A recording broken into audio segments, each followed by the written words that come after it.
according to my own statistics, only a small percent of people who watch my videos are actually in my guild. So if you want to join the guild or add me as a friend, they're in the description below.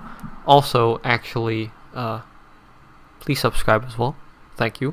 Hello people, and welcome back to News Review. Today's news review in terms of new content is actually pretty short. There are only 2 new cards, so let's get right into it.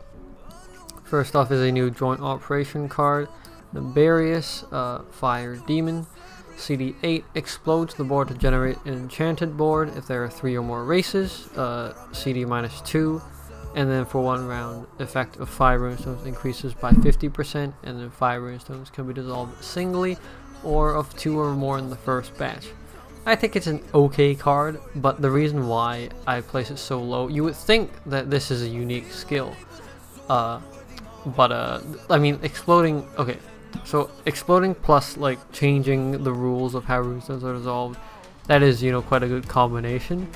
But actually, even within Fire Demon, for some reason, there are already 2 cards that change dissolving rules, which is actually kind of weird. I mean, one I didn't think of because he hasn't been used in quite a while, but Groth, obviously, the king of Skydrop.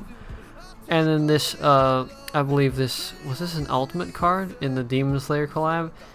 It's like, it hadn't seen any use, but it's basically the same, like, 5 runestones can be dissolved singly or in like groups of 2 or more.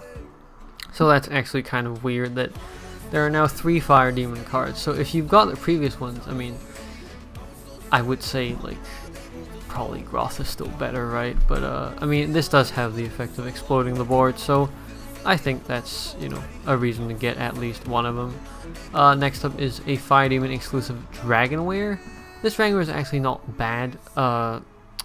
The craft skill is not bad because it allows you to ignore Quinta Elemental Shields. The Dragonwear skill is also not bad because it gives the character times 1.3 attack by dissolving a group of 5 or more fire runestones, which, I mean, 1.3 is like not an insignificant attack boost, so I think that's kind of useful. Moving on, highly anticipated, or I don't know, maybe it's highly anticipated, it's Terry's power release. So after power release, it's now Tower Keeper Terry. For a leader skill, it's been tweaked a little bit. I think this new HP and recovery times 1.5 is added on. I think this used to be times 6 or times 7, now it's times 8. The Traveler's Memory stuff now includes basic, intermediate, and advanced. I believe previously it was only basic and intermediate. XP times 1.1 and coins times 1.1 is kind of arbitrary. For his team skill, he absorbs all the attacks of other members and puts it into the leader's attack basic value, and then single attack becomes full attack. So kind of like Nerja from not the Tianju, but the Chinese God series, yeah. And then for his active, this is actually where like his high rating comes from.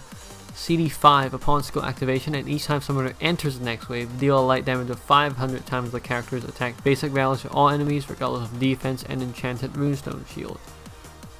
So he, like, you know, so actually a point that I didn't talk about, skill CDs become 0 if he is leader and ally, or if Terrence is the ally and he is the leader. So basically what you can do is have him as leader and ally, and then once you get into the stage, activate the skill, and as long as the enemies have no shields that are not, you know, defense and enchanted runestone, the moment you get into the next wave, you whack him with a direct damage. So that's like pretty much as speedy as you can get. However, I'm like, you know, I've not tested this out yet, whether having like combo adding skills within the team allows you to bypass like combo heals like that. That'll be very helpful with farming.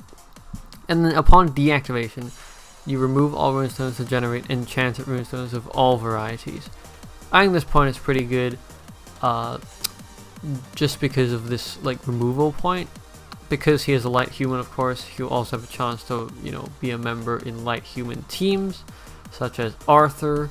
So I think this is a pretty good card. You can get him for free by, I think it says here, yeah, by clearing volume 1, the usual and unusual, which is just the first volume of the new story stage. So you don't have to rely on the slot machine or like some... I don't even remember what the other way to get him was, but yeah. Now everyone will get a free Terry. And of course there's the May challenge, which I will be making videos on maybe if I get around to it. I know I'm always late with this, but life is busy. On to celebration events. Oh actually, yeah, let me just talk about cards that have direct damage status effect. Apart from Terry, of course, there's Magrins, who is burning the enemy. There's the Earth Lionel, which is a true is a true direct damage status effect that persists between rounds. Sensui is only within the round. Natsu only within the round. Yoko, a true status effect once again. All these other ones like are burning. Godzilla and the Javako are like true status effects. So out of all of these, like there's like 1, 2, and 3 cards that are actually not like burning the enemy and sustaining damage. I don't count Yoko and Javako as 2 different cards for obvious reasons. But moving on to celebration events. So there's 2 returning ultimate stages. The first one is Murbronin. This is a relatively bad Fire Beast card that recovers your HP. I've never seen this card being used pretty much.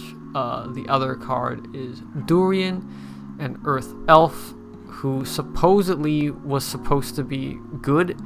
I've also never seen use. On paper, he gives a relatively large attack boost and explodes the board, but I've never seen him used. And then next up is obviously the challenge stages, but there's also a coin stage for you to get souls, or I mean a bonus stage for you to get souls and coins. And then there is also new items in the Trade Fortress. These are basically old joint operation cards. All of these pretty much are useless, so if you want you can take a look, but I've never seen anyone use. I think the one card that I have seen used is Pazuzu, so maybe get one of them if you want. 3 new Coliseum cards are also getting added to, or rather 3 old Coliseum cards are getting added to the LR Pass. That's what I wanted to say. They are 九天玄女, a converter and combo count +9 for 1 round, very good for light gods. Michelangelo, who looked like a good Earth human member, except he actually sucks because this effect is too mediocre. And Ouroboros, one of the first Quintet attack members, so he's pretty good.